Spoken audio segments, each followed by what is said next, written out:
ہمیں اگر آگے بڑھنا ہے تو اپنی غلطیوں سے سیکھنا ہے اور پبلکلی ماننا ہے. بالکل ہم مانتے ہیں کہ ہم سے غلطیاں ہوئی ہیں اور اس لیے ہم بھگت رہے، لیکن یہ بھی حقیقت ہے کہ ہمارے ٹائم میں یہ ایسے حالات نہیں تھے. بالکل اگر ہماری حکومت میں کوئی غلط ہوا ہے تو وہ بھی غلط ہے، اور جو اب ہو رہا ہے وہ تو اس کو غلط نہیں کہہ سکتے، وہ تو کافی آگے چلی گئی. تو ہم بالکل کہتے ہیں کہ ہم سے غلطیاں ہوئی ہیں، اور انشاءاللہ تعالیٰ اگر اللہ تعالیٰ اگر ہمیں دوبارہ موقع دے گا تو انشاءاللہ تعالیٰ اس غلطیوں کا جو ہے ازالہ کر لیں گے. لیکن یہ بھی ہے کہ وہی چونکہ جن لوگوں کے اس ٹائم پہ ہماری حکومت میں تھے لیکن ہمارے نہیں تھے، شاید کسی اور کے تھے، تو وہ جب برا وقت آیا وہ سارے چلے گئے، تو پھر بھی ہم ذمہ دار ہیں.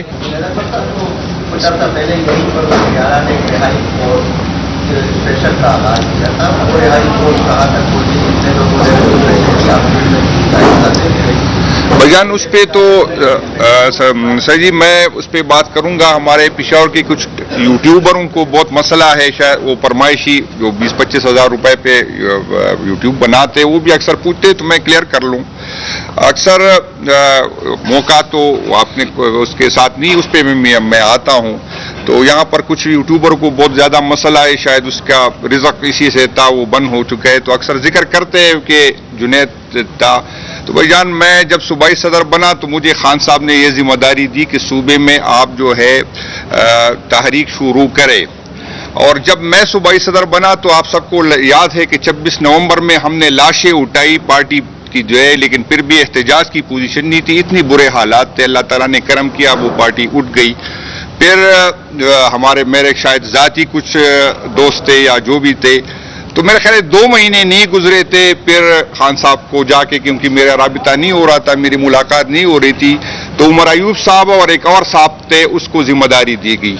5 دن بعد علی امین صاحب کو دوبارہ ذمہ داری دی گئی کہ وہ علی امین صاحب کی ملاقات ہو گئی، اور مجھے کہا گیا کہ علی امین صاحب نے باہر پریس کانفرنس کی اور میں نے اس کی تائید کی. پھر اس کے بعد سہیل صاحب آئے، لیکن سہیل صاحب کو یہ کہا گیا کہ آپ نے جو کرنا ہے، چکزئی صاحب کو خان نے ذمہ داری دی ہے، اس کے مشورے سے آپ نے کرنا ہے. تو جیسی خان سے ملاقات ہوگی، ہمیں جو بھی ڈائریکشن ہوگی انشاءاللہ تعالیٰ اس پہ ہم عمل کریں گے. اور انشاءاللہ تعالیٰ نہ خان کو ہم نے پہلے مایوس کیا، نہ پہلے بھی ہم کھڑے تھے. ایک لفظ میں میں اب بھی کھڑا ہوں، اس کی ہے بس بدقسمتی یہ ہے کہ شاید میری فائنینشیل پوزیشن یہ نہیں ہے کہ میں کسی فرمائشی جو ہے ویلاگ بناؤں، تو وہی والا مسئلہ ہے. لیکن میں ان کو آپ کی توسط سے وہ کہتا ہوں. باقی کیونکہ وہ چیف منسٹر صاحب نے وہ بنائی تھی، تو اس کی ڈیٹیل چیف منسٹر صاحب کے ساتھ ہوں گے. ہمیں جو بھی قیادت حکم دے گا انشاءاللہ تعالیٰ ہم اس پہ عمل کریں گے.